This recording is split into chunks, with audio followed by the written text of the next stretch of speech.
셜록 홈즈 시리즈 마지막 사건 아스 코난 도일 1891년 펜을 들어 마지막 글을 쓰는 나의 마음이 무겁다. 특별했던 나의 친구 셜록 홈즈의 뛰어난 재능에 대해 글을 쓰는 일도 이번이 마지막이다. 비록 서투른 문장이긴 했지만 나는 홈즈와 함께 했던 특별한 경험들을 제대로 전달하기 위해 항상 최선을 다해왔다. 홈즈를 처음 만난 주홍색 연구 사건부터 홈즈가 개입해서 심각한 국제 분쟁을 막을 수 있었던 최근의 해군 조약 사건에 이르기까지 말이다. 원래는 이쯤에서 그만두고 흘러간 지난 2년의 세월로도 공허감을 전혀 채울 수 없었던 마지막 사건에 대해서는 아무 말도 하지 않으려 했다. 그러나 최근 동생인 모리아티 교수를 못 잇는 제임스 모리아티 대령이 보낸 편지 때문에 나는 홈즈 최후의 사건을 기록하려고 한다. 나는 대중 앞에 사건을 사실 그대로 옮길 것이다. 나만이 사건의 진상을 알고 있으며 억지로 감추어 봐야 홈즈를 둘러싼 소문에 좋은 영향을 끼칠 수 없다는 점을 깨달았다. 내가 알기로 언론 매체가 그 사건을 다룬 것은 단 3차례에 불과하다. 1891년 5월 6일자 제네바 저널, 5월 7일자 영국 신문들에 실린 로이터 통신 기사, 그리고 마지막으로 앞서 언급한 최근 제임스 모리아테 대령이 보낸 편지들이다. 첫 번째와 두 번째 경우에는 사건의 전말이 너무나 많이 생략되어 있었다. 그리고 내가 보여주려는 마지막 세 번째는 사실을 완전히 왜곡하고 있었다. 따라서 모리아티 교수와 셜록 홈즈 사이에 일어난 사태의 진상을 제대로 밝히는 것은 나의 당연한 의무가 될 것이다. 아마 내가 결혼을 하고 난 뒤이었을 것이다. 병원을 개업하고부터는 홈즈와 나 사이의 매우 친밀했던 관계는 얼마간 변화를 겪었다. 그러나 여전히 홈즈는 때때로 사건 수사에 진한 벗이 필요하면 나를 찾아오곤 했다. 그러나 이런 만남도 차츰차츰 줄어들어 1890년도에 내가 적어둔 홈즈의 사건은 겨우 3건에 불과했다. 그해 겨울과 1891년 이른 봄 동안 나는 신문을 통해 홈즈가 프랑스 정부와 관련된 매우 중요한 사건을 맡고 있다는 것을 알고 있었다. 그리고 홈즈로부터 프랑스 나르본느와 니임의 소인이 찍힌 짤막한 편지를 받았다. 두 통의 편지로 나는 홈즈가 프랑스에 꽤 오래 머물 것이라고 생각했다. 그러니 4월 24일 저녁 홈즈가 나의 진찰실로 걸어 들어오는 모습을 보고 깜짝 놀랄 수밖에 없었다. 더구나 홈즈의 안색은 평소에 비해 더욱 창백했고 몸도 수축해 보여 더욱 놀랐다. 아, 요새 좀 과로를 해서 그래. 내가 말을 꺼내기도 전에 걱정스러운 내 표정을 본 홈즈가 설명했다. 최근에 스트레스를 약간 받았거든. 덧문을 좀 내려도 괜찮겠나? 책상 위에 있는 독서용 램프 불빛만이 방에 있는 유일한 빛이었다. 홈즈는 초조하게 벽을 따라 걷더니 덧문을 닫고 좌물쇠가 잠겼는지 확인했다. 뭐 걱정되는 거라도 있나? 내가 물었다. 글쎄 그렇다네. 뭐가 걱정되는데? 공기총. 이보게 홈즈 무슨 소리를 하는 건가? 왓슨, 자네는 나를 잘 알지? 내가 절대로 쉽게 흥분하는 사람이 아니란 걸 말일세. 그러나 위험이 자신에게 가까이 닥쳤다는 사실을 인정하지 않는 건 용기라기보다는 무모함에 가깝지. 성냥 좀 주겠나? 홈즈는 담배에 불을 붙인 뒤 담배 연기를 길게 들이마셨다. 이렇게 늦게 찾아와서 미안하네. 그런데 조금 있다가 자네 집을 떠날 때 정문 담을 타고 넘어가는 괴상한 짓을 해도 이해해 주길 바라네. 도대체 그게 다 무슨 얘기인가? 홈즈가 손을 내밀었다.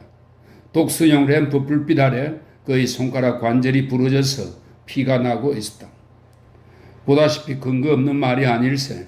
홈즈가 웃으며 말을 이었다.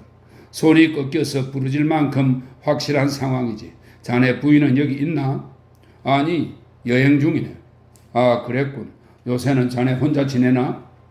나 혼자일세. 그럼 부탁하기가 좀 쉽겠군. 유럽으로 일주일간 나와 함께 가주겠나? 유럽 어디로? 아, 어디라도 좋네. 유럽은 어디든 나한테는 다 똑같아. 홈즈의 행동에는 무언가 이상한 점이 있었다. 홈즈는 이유 없이 휴가를 떠날 사람이 아니었다. 창백하고 피로에 지친 안색으로 보아 홈즈가 극도로 긴장한 상태라는 것을 알 수 있었다. 홈즈는 내 눈빛에서 이런 의문을 읽었는지 두 손을 모으고 무릎 위에 올려놓은 채 상황을 설명해 주었다. 모리아티 교수라는 이름을 들어본 적 있나? 홈즈가 물었다. 한 번도 없네. 아, 그는 정말로 놀랄만한 천재야. 홈즈가 목소리를 높였다. 런던에 때때로 나타나는데도 아무도 그에 관해 알지 못하니 말이야. 그래서 최고의 범죄자가 될 수 있었겠지. 왓슨, 내가 확실히 말하는데 이 사람을 잡을 수만 있다면, 사회에서 그를 제거할 수만 있다면 탐정으로서의 소임을 다했다고 느낄 수 있을 걸세. 그리고 좀 더 평범한 생활로 돌아갈 수 있겠지. 우리끼리 얘기지만 최근 스칸디나비아 왕가와 프랑스 정부를 도와준 덕분에 난 꽤 안락하고 쾌적한 생활을 누릴 수 있게 되었네. 그리고 화학 연구에 집중할 수도 있고 말이야. 그러나 왓슨, 난 쉴 수가 없네. 그냥 조용히 의자에 앉아 있을 수만은 없단 말일세. 모리아티 교수 같은 놈이 런던 거리를 아무렇지도 않게 돌아다닌다고 생각하면 가만히 있을 수가 없어. 그가 무슨 일을 저질렀는데? 모리아티의 경력은 화려하지. 훌륭한 가문 태생의 교육도 잘 받았고 더군다나 타고난 수학적인 재능이 매우 뛰어나다네. 21살의 나이에 이항 정리에 대한 논문으로 유럽에서 큰 호평을 받았지. 그 덕분에 영국의 작은 대학에서 수학 교수 자리를 얻게 되었고 아무튼 장래가 촉망되는 젊은이였어. 그러나 그의 몸에는 사악한 범죄의 피가 흐르고 있었대. 그의 사악함은 시간이 지나면서 사라지는 대신 비범한 두뇌의 힘을 얻어 오히려 더 위험해지고 말았네. 대학가의 모리아티에 대해 안 좋은 소문들이 떠돌자 결국 그는 교수직을 사임하고 런던으로 내려와서 군대 교관으로 일하고 있네. 여기까지가 세상에 알려진 내용이지만 지금부터 자네에게 말하는 것은 내가 직접 발견한 사실일세. 왓슨, 자네도 잘 알고 있겠지만 런던에서 일어나는 모든 범죄에 대해서 나만큼 잘 알고 있는 사람은 없을 걸세. 지난 몇 년 동안 나는 어떤 악한이 런던에서 일어나는 범죄 사건의 배후에 숨어 있다는 것을 항상 느껴왔네. 법을 어기는 조직적인 세력, 잘못된 길로 나가는 문을 열어놓는 악의 세력이 어딘가 숨어 있다고 생각해 왔어. 갖가지 위조 사건, 강도 사건, 살인 사건에서도 나는 어떤 세력이 존재하고 있음을 느낄 수 있었어. 막강한 세력이 사건 배후에 있다는 것을 알 수 있었지. 몇 년 동안 나는 이 세력을 감추고 있는 베일을 벗겨내려고 애써왔어. 그리고 마침내 실마리를 잡아서 교묘히 엉켜있는 실타래를 풀어가다 보니 그것은 다름 아닌 수학의 천재 모리아티 교수라는 결론에 이르게 되었다네. 모리아티는 범죄의 나폴레옹일세. 왓슨, 런던에서 일어난 미궁에 빠진 사건의 대부분은 모리아티 교수가 계획한 일이야. 그는 천재의 철학자고 논리가일세. 매우 논리정연한 사고의 소유자지. 마치 거미줄 한가운데 자리 잡은 거미처럼 가만히 있지만 거미줄의 미시한 흔들림도 곧바로 알아채지. 자기 자신이 직접 행동하는 일은 거의 없네. 단지 계획만 짤 뿐이야. 대신 그 밑에 있는 모리아티의 대행인들의 거대한 조직을 이루고 있지. 예를 들어 어떤 집을 털거나 누군가를 살해하려고 할 때 이들은 모리아티에게 이야기를 한다네. 그러면 모리아티가 범죄를 자세히 계획하고 그 일당이 실행하는 것이지. 일당 패거리는 잡히기도 하네. 그런 경우에는 항상 보석금을 내고 풀려나거나 변호사가 붙지. 그러나 그 일당을 이용하는 핵심 세력은 절대 잡히지 않네. 의심받는 일도 절대 없고 이게 내가 추리해낸 모리아티 교수의 조직일세. 왓슨, 난 전력을 다해서 이 조직을 파헤쳐 무너뜨리려고 한다네. 그러나 모리아티는 아주 교묘하게 구성된 보호막에 둘러싸여 보호를 받고 있어. 나라도 그렇게 하겠지만 그 보호막이 어찌나 교묘한지 모리아티의 유죄를 입증할 만한 증거를 확보하기조차 불가능해 보였지. 하지만 왓슨, 자네는 내 의지력을 알지 않나? 난 지난 3개월 동안의 추적 끝에 마침내 숙적 모리아티 교수의 조직을 파악하게 되었네. 모리아티는 두뇌 싸움에서 나와 대적할 만한 유일한 범죄자야. 그가 계획한 끔찍한 범죄를 보면 그 기술의 경탄을 금할 수 없을 정도지. 그런데 마침내 모리아티가 그답지 않게 사소한 실수를 저질러서 내가 아주 가까이 다가갈 수 있었지. 기회를 잡았다네. 처음부터 준비해온 일이 성과를 거두게 된 거야. 모리아티 주변에 거물을 짜서 펴놓고 지금은 잡을 준비가 다 되어 있네. 요사이, 그러니까 다음 주 월요일에 적당한 때가 되면 모리아티 교수는 주요 조직 부하들과 함께 경찰에 잡힐 거야. 금세기 최대의 범죄자가 재판정에 서게 되면 40건이 넘는 수수께끼 사건들도 해결될 거야. 모두 교수형에 처해지겠지. 하지만 만약 우리가 조금이라도 성급하게 움직이면 그들은 마지막 찰나에 우리 소나기에서 빠져나가고 말 걸세. 모리아티 교수가 모르게 이 모든 일을 진행했다면 일이 꽤 수월했을 거야. 하지만 모리아티는 그렇게 만만한 상대가 아니지. 내가 자기 주변에 그물을 치고 있다는 걸 모두 알고 있었어.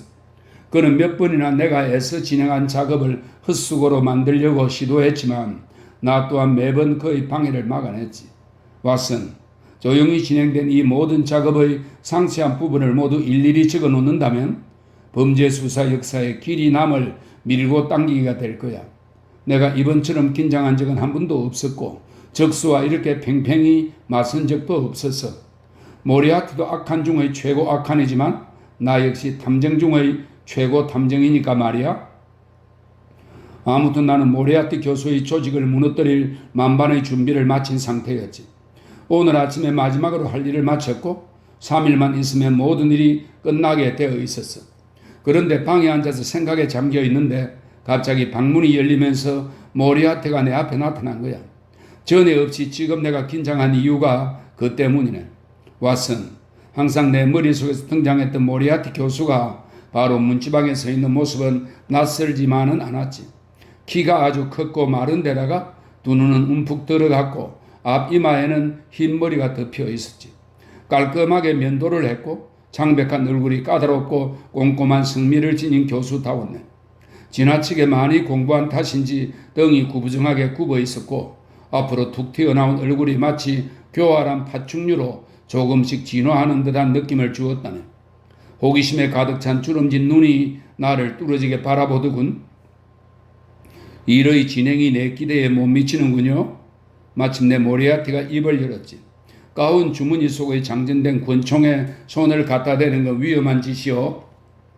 사실 모리아티가 나타나자마자 나는 극도 위협을 느꼈지. 그 위기를 모면하려면 일단 아무 말도 하지 않는 게 유일한 방법이었지. 나는 순식간에 서랍에 있던 권총을 살짝 꺼냈는데 주머니에 넣는 모습을 들키고 말았다네. 모리아티의 말에 나는 권총을 꺼내 테이블 위에 올려놓았네. 모리아티는 여전히 미소를 지으면서 눈을 깜빡였는데 참으로 냉혹한 모습에 나는 그나마 권총이 앞에 놓여 있어 다행이라고 생각했지. 당신은 나를 전혀 모르겠지? 모리아티가 말했어.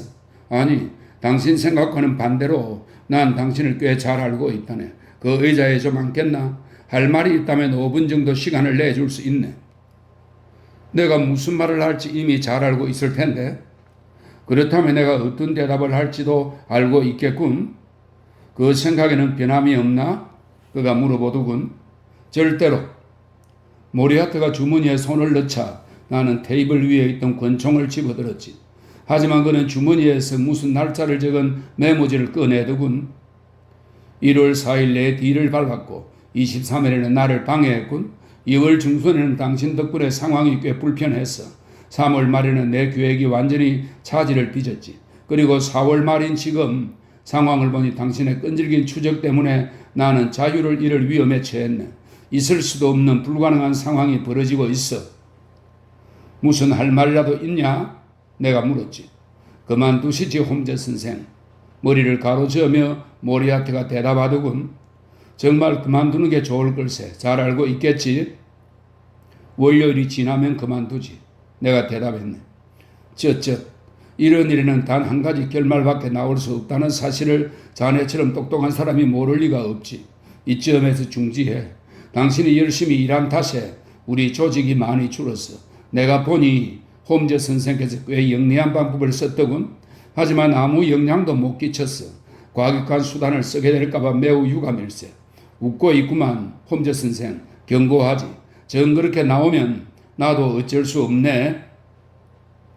내가 하는 일이 항상 위험이 따르지. 내가 대꾸했어. 이건 위험이 아니야. 피할 수 없는 파멸이지. 자네는 단순히 한 개인을 상대하는 게 아니라 거대한 조직을 상대하고 있는 걸세.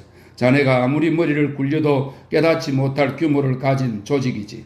홈즈 선생, 그만두는 게 좋을 걸세. 아니면 무참히 짓밟히고 말 테니까. 무슨 말이군. 권총을 들면서 내가 대답했지. 다른 중요한 볼일을 잊게 만들 만큼 재미있는 대화였네. 모리아트도 의자에서 일어나면서 나를 말없이 쳐다보더니 안타까운 듯이 머리를 가로챘더군. 일은 내색한 일이야. 하지만 내 할 일은 다 했으니 당신이 뭘 하는지 다 알고 있네.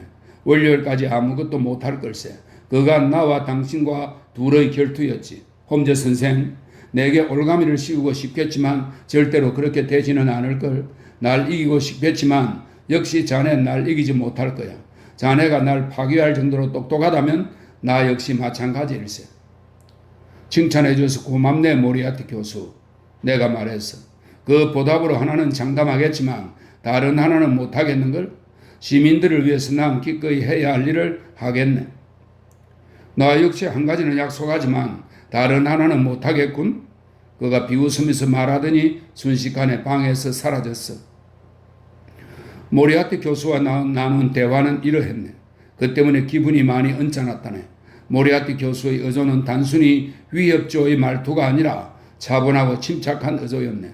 한번 결심한 것은 꼭 실행하는 사람이 확실해. 물론 왓슨, 자네는 왜 경찰에 신고하지 않느냐고 하겠지. 경찰에 알리지 않는 이유는 모리아트의 대리인들이 공격할 게 분명했어요. 그렇게 되리라는 확실한 증거를 갖고 있네. 불쑥 공격을 당한 건가? 왓슨, 모리아트는 풀이 발목을 덮을 때까지 그냥 자라게 두는 사람이 아니야. 옥스포드가에 처리할 일이 있어서 낮에 나갔다네. 그리고 벤티가에서 월백가로 가기 위해 골목을 돌아 나오는데 말 두 마리가 끄는 이륜마차가 손살같이 달려오더니 갑자기 나를 향해 덮치더군. 재빨리 골목길로 급히 빠져나갔기에 망정이지 하마터면 죽을 뻔했네. 그 마차는 메릴본 레인 쪽으로 달려가 곧 눈앞에서 사라졌어. 나는 가던 길을 계속 갔지. 왓슨, 그런데 이번에는 베어가에 도착하자 어느 집의 지붕에서 벽돌 한 장이 내 코앞으로 떨어지면서 박살이 나더군. 나는 경찰을 불러서 현장을 조사해달라고 부탁했네. 보수공사에 쓰려고 지붕에 슬레이트와 벽돌들을 쌓아둔 상태였고 경찰은 바람이 불어서 그런 거라고 나를 설득시키더군. 물론 사실은 그게 아니지. 하지만 증명할 길이 없었네. 즉시 마차를 타고 펠메가에 살고 있는 마이크로프트 형에게 갔었네. 그리고 지금 자네에게 온 걸세. 그런데 여기 오는 도중에 곤봉을 든 괴한을 만났다네. 난 격투 끝에 그놈을 때려 눕히고 나서 경찰이 체포하게 했지. 하지만 난 분명히 말할 수 있네. 경찰은 그 앞니 튀어나온 모리아티 놈과 그 모든 일 사이에 어떤 연관성도 밝혀내지 못할 것이라는 걸.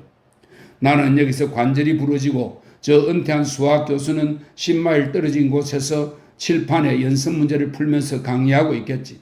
왓슨, 그러니 이 방에 들어오자마자 창문을 닫은 나의 행동을 이상하게 생각하지 않겠지?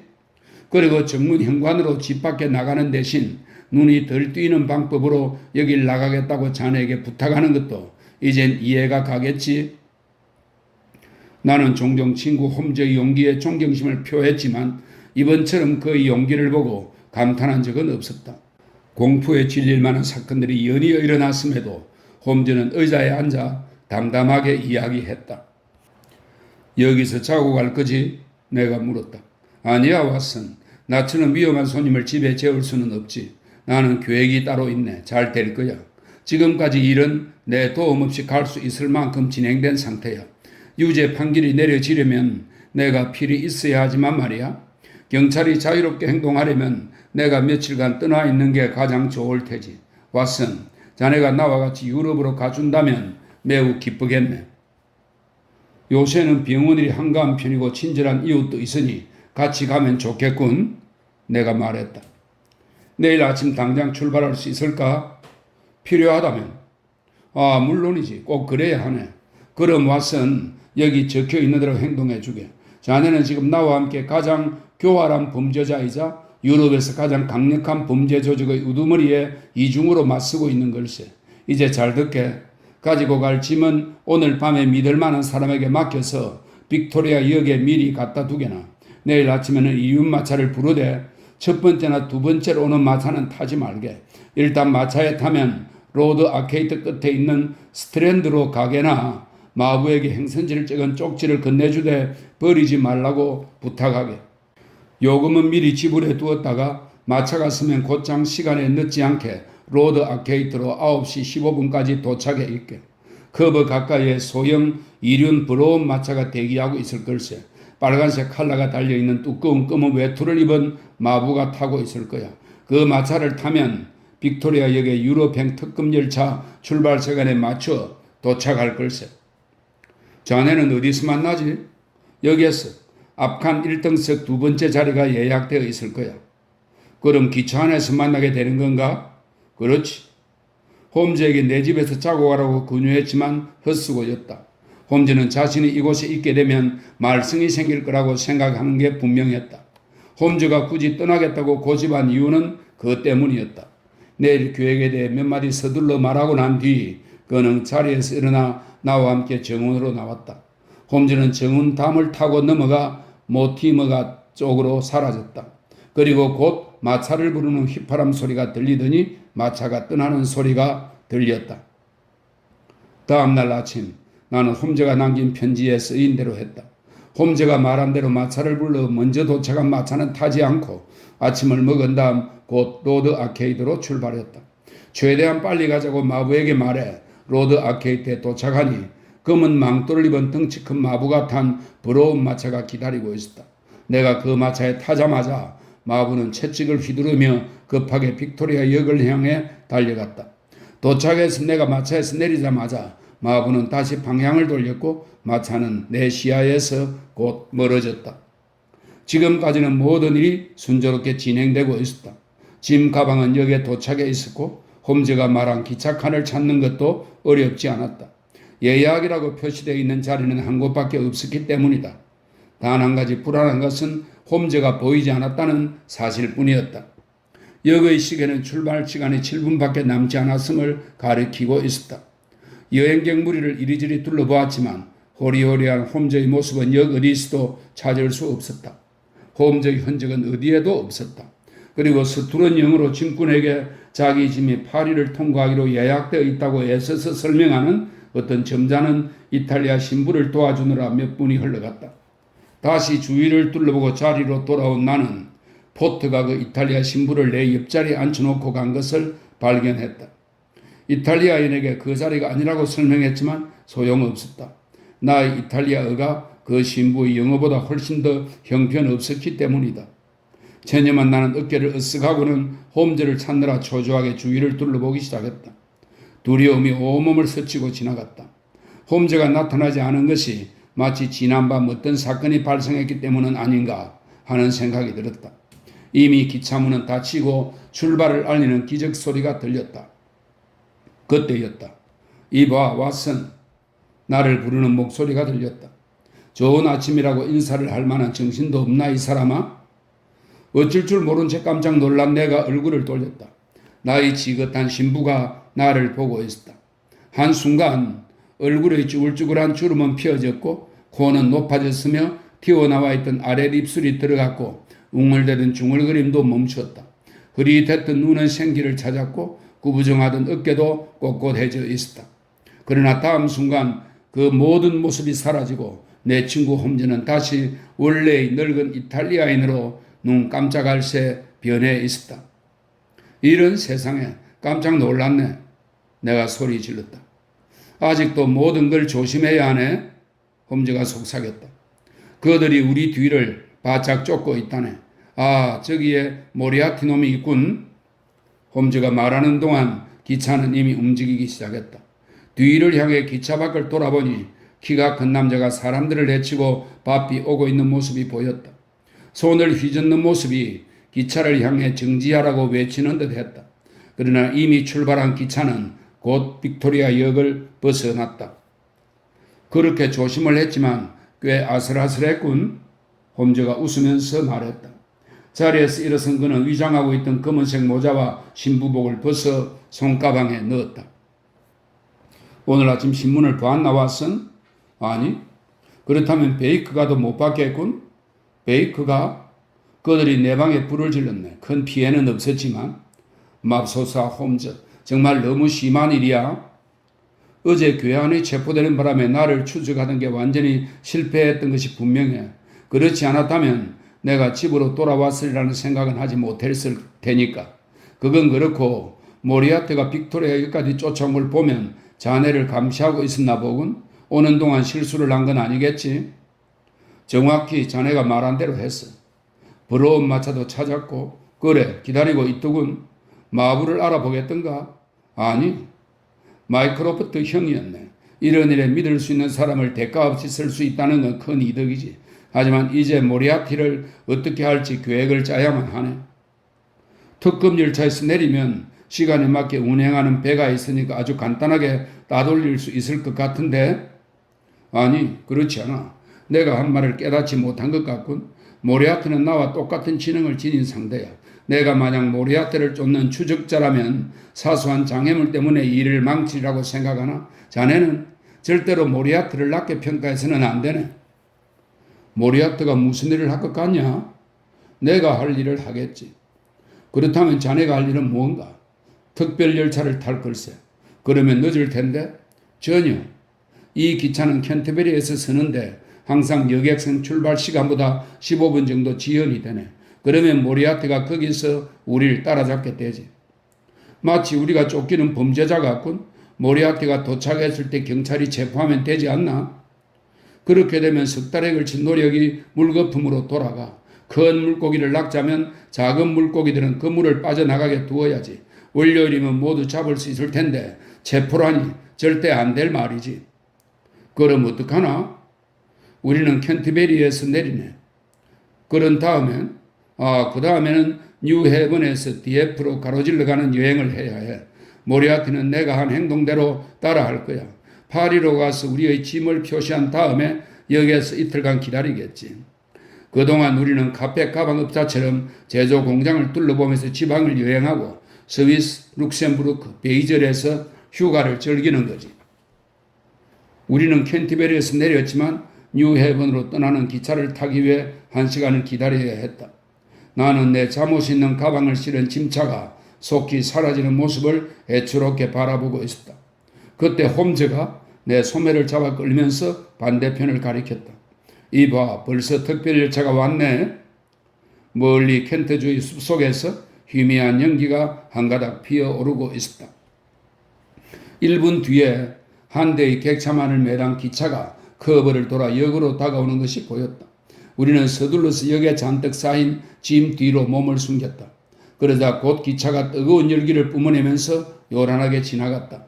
흔들거리며 달려가는 객차를 바라보면서 홈즈가 말했다. 놈이 타고 있네. 보다시피 모리아티의 머리에도 한계가 있군. 내가 생각한 대로 추리해 행동했다면 정말 대단한 솜씨가 될 뻔했어. 만약 우리를 잡았다면 어떻게 했을까? 의심할 것도 없이 우리를 죽이려고 했을 테지. 하지만 이건 두 명이 벌이는 게임이야. 지금 문제는 여기서 조금 이른 점심을 먹느냐 아니면 뉴헤븐에 도착해 성찬을 벌일 때까지 쫄쫄 굶느냐 하는 걸세. 우리는 브뤼셀로 가서 그날 밤을 보내고 이틀을 머무른 다음 3일째 되는 날 스트라스부르크로 갔다. 월요일 아침 홈즈는 런던 경찰청에 전보를 줬다. 그날 저녁 호텔에 답장이 와 있었다. 홈즈가 봉투를 열더니 나지막에 욕설을 내뱉으며 편지를 난로 속에 버렸다. 미리 알았어야 했는데 홈즈가 신음했다. 그가 도망쳤어. 모리아티? 경찰이 모리아티만 빼고 패거리를 다 잡아들였네. 모리아티는 경찰을 빠져나갔어. 물론 내가 영국을 떠났으니 그와 대적할 만한 맞수가 없었겠지. 경찰 손에 모든 걸 맡겨도 될 정도라고 생각했는데 왓슨, 자네는 영국으로 돌아가는 편이 좋겠네. 왜? 자네에게 내가 위험한 동반자가 될 테니까. 모리아티의 조직이 다 파괴되었으니 그는 런던으로 돌아갈 수도 없을 거야. 내가 모리아티를 제대로 봤다면 무슨 수를 쓰든 내게 안갚음을 하려고 들 걸세. 나를 찾아와서도 말했지만 그는 한다면 하는 사람이야. 왓슨, 자네는 영국으로 돌아가 병원 일을 계속하는 게 좋겠어. 그러나 나는 홈즈를 두고 돌아갈 마음이 전혀 생기지 않았다. 우리는 스트라스부르크의 식당에서 반 시간 동안 이 문제를 놓고 서로 의논한 끝에 결국 여행을 계속하기로 결정하고 그날 밤 스위스 제네바로 출발했다. 우리는 일주일 동안 아름다운 롬 계곡의 경치를 즐기면서 로이크로 갔다가 겜미페스 산맥으로 갔다. 인트라켄 지방을 거쳐 마이링겐으로 가는 길은 아직 눈이 덮여 있는 산길이었다. 여행은 매우 즐거웠다. 산 아래는 산뜻한 봄 기운이 감돌고 있었고 산 위는 아직도 흰 눈으로 덮여 있었다. 그러나 홈즈는 자기 주변을 감도는 그늘을 잠시도 잊지 않았다. 날카롭고 재빠른 눈철로 스치는 사람들 얼굴을 자세히 관찰하는 홈즈의 눈빛은 우리 뒤를 쫓는 위험에서 홈즈와 내가 아직 완전히 벗어나지 못했다는 사실을 항상 말하고 있었다. 한 번은 이런 일도 있었다. 쓸쓸한 다우벤제 지방의 경계를 따라 겜미페스 산맥을 지나고 있을 때 커다란 도리 위에서 굴러내려오더니 뒤에 있는 호수 속으로 굉장한 속도를 내며 떨어졌다. 홈즈는 재빨리 산등성이로 올라가 꼭대기에서 아래를 살펴보았다. 안내인이 봄철에는 이런 일이 흔히 발생하는 자연현상이라고 설명해도 소용없었다. 홈즈는 아무 말도 하지 않았지만 마치 예상했던 일을 본 사람처럼 얼굴에 미소를 띄우며 나를 바라보았다. 이렇게 조심스러워하면서도 홈즈는 절대로 낙심하는 법이 없었다. 기운이 없기는커녕 내가 본 모습 중 가장 힘이 넘치는 모습이었다. 그리고 모리아티 교수가 없어진 걸 확인하기만 한다면 탐정 생활을 마음 편히 즐겁게 매듭지을 수 있을 거라고 자주 말했다. 왓슨, 나는 말이지 보람 있는 인생을 살았다고 자부하네. 설사 오늘이 나의 회고 기록의 마지막이라도 침착하게 되돌아볼 수 있다네. 런던의 공기는 내 덕분에 좀 더 맑아졌고 말이야. 기억 못하는 사건들도 많지만 내 능력을 나쁜 쪽으로 사용한 기억은 단 하나도 없네. 요새는 감옥이나 형벌로 처벌할 수밖에 없는 범죄 사건을 해결하는 일보다는 자연의 현상을 연구하고 싶다는 생각이 드네. 왓슨, 유럽에서 가장 위험하고 사악한 범죄자를 잡거나 파멸시키는 날이면 자네의 회고록도 끝을 맺게 될 걸세. 이제부터 간결하고 정확하게 이야기를 끝내야겠다. 내가 이 회고록을 쓰는 이유는 사건의 주제가 아니라 일어난 사건을 사실 그대로 자세하게 써야 하기 때문이다. 우리가 마이링겐 지역의 여관에 도착해서 짐을 푼 것은 5월 3일이었다. 주인은 페트 스타일러라는 나이가 지긋한 사람으로 눈치가 빠르고 영어를 아주 잘했는데 런던에 있는 그로스베너 호텔에서 4년 동안 웨이트로 일했다고 말했다. 주인의 충고에 따라 4일 오후에 우리는 함께 언덕을 넘어 로젠라우이 마을에 하룻밤을 묵기로 했다. 그러나 언덕 중간에 있는 라이헨바흐 폭포를 그냥 지나칠 수 없었던 우리는 폭포를 보기 위해 약간 돌아가기로 했다. 라이헨바흐 폭포는 정말 압도적인 장관이었다. 눈이 녹은 물이 엄청난 기세로 폭포 아래 연못의 10년으로 떨어졌으며 주변은 온통 안개 같은 물보라로 자욱하게 덮여 있었다. 목포 양쪽에는 깎아 지른 듯한 검푸른 바위 절벽이 둘러서 있었으며 깊이를 알 수 없는 연못으로 쏟아지는 물기둥이 물보라를 일으키면서 흘러 넘치고 있었다. 초록빛을 띤 커다란 물줄기가 큰 소리를 내면서 계속 위에서 아래로 떨어졌고 뿌연 물보라가 마치 바람에 흔들리는 커튼처럼 춤추며 위로 올라가고 있었다. 우리는 낭떠러지 끝부분에 서서 저 아래 검은 바위에 부딪혀 부서지는 물거품을 내려다보며 인간의 거대한 외침과도 같은 폭포수의 울림에 귀를 기울였다. 한 바퀴 돌아 폭포 전체를 완전히 볼 수 있는 길이 중간에서 갑자기 끝났기 때문에 우리는 왔던 길을 되돌아 내려갔다. 내려오는 길에 한 스위스 젊은이가 뛰어오더니 우리에게 편지를 전해주었다. 편지에는 우리가 묵고 있던 여관의 도장이 찍혀 있었다. 편지는 내게 온 것으로 우리가 떠난 지 얼마 안 되어 영국인 부인이 도착했는데 목숨이 매우 위독한 지경이라고 써 있었다. 루체른에 있는 친구를 만나기 위해 여행 중인 이 부인은 다보스 플라츠에서 겨울을 지내다가 결핵에 걸리고 말았다고 전하고 있다. 몇 시간 살지 못할 것 같은데 스위스인 의사가 아니라 영국인 의사에게 진찰을 받고 싶다고 고집하니 만약 내가 와준다면 부인에게 큰 위안이 될 것 같아 신뢰를 무릅쓰고 나에게 어려운 부탁을 한다는 여관 주인의 말이었다. 거절하기가 어려운 부탁이었다. 이국 땅에서 죽어가는 같은 영국의 불쌍한 처치를 모른 채 할 수는 없는 노릇이었다. 그러나 홈즈를 혼자 두고 떠나기가 꺼림칙했다. 결국 나는 부인을 보러 가기로 하고 대신 마이링겐에 갔다 올 때까지 심부름 온 스위스 젊은이가 홈즈와 함께 있기로 했다. 홈즈는 폭포를 좀 더 보다가 로렌라우의 마을로 천천히 출발하겠으니 거기서 만나자고 말했다. 돌아보자 검은 절벽을 배경으로 팔짱을 끼고 물줄기를 내려다보고 있는 홈즈의 모습이 보였다. 이것이 이 세상에서 마지막으로 본 홈즈의 모습이 될 줄이야. 그의 산을 다 내려와서 돌아보았기 때문에 폭포는 보이지 않았지만 산 등성이를 휘감아 올라가는 길이 보였다. 그 길을 따라 한 남자가 아주 빠른 걸음으로 가고 있었다. 초록색 산 빛깔이 그 사람의 검은 모습과 대비되어 눈에 띄었다. 그가 급하게 걷는 모양이 자꾸 신경에 거슬렸지만 서둘러 길을 재촉하다 보니 그의 모습은 곧 뇌리에서 지워졌다. 마이링겐에 도착한 것은 1시간이 조금 넘어서였을 것이다. 여관 주인이 호텔 입구에 서 있었다. 어디 부인은 좀 차도가 있습니까? 내가 황급하게 물었다. 주인은 놀란 기색을 하며 눈을 치켜떴다. 그 모습을 보고 나의 심장은 얼어붙는 것만 같았다. 이 편지를 당신이 쓰지 않았습니까? 주머니에서 편지를 꺼내며 내가 물었다. 병든 영국 부인이 여기 없습니까? 아니요, 없습니다. 주인이 말했다. 하지만 편지에 도장이 찍혀 있군요. 분명 아까 왔던 키 큰 영국인이 쓴 게 분명해요. 그 사람이. 그러나 나는 주인의 설명을 기다릴 수 없었다. 나는 두려움에 휩싸인 채 내려왔던 길을 다시 뛰어 올라가기 시작했다. 내려오는 데는 1시간이 걸렸지만 라이엔바우 폭포로 다시 올라가는 데는 사력을 다했으나 2시간이 넘게 걸렸다. 홈즈의 등산용 지팡이가 아까 그 자리에 세워져 있었다. 그러나 홈즈의 흔적은 어디에도 없었다. 소리쳐 불러봤지만 아무런 응답도 없었다. 건너편 절벽에서 메아리만 다시 돌아올 뿐이었다.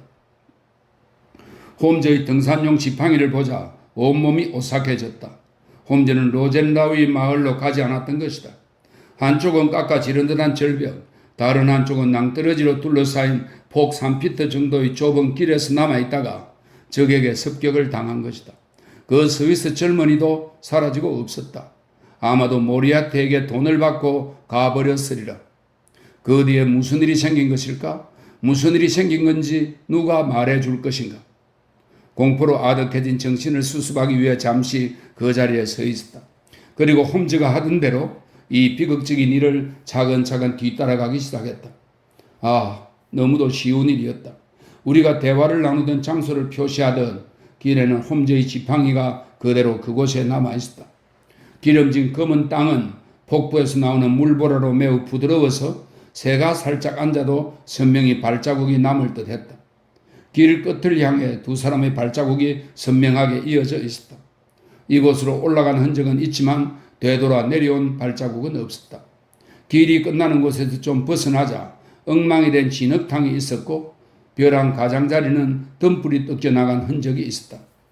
나는 온몸을 감싸고 올라오는 물보라를 헤치면서 밑을 내려다보았다.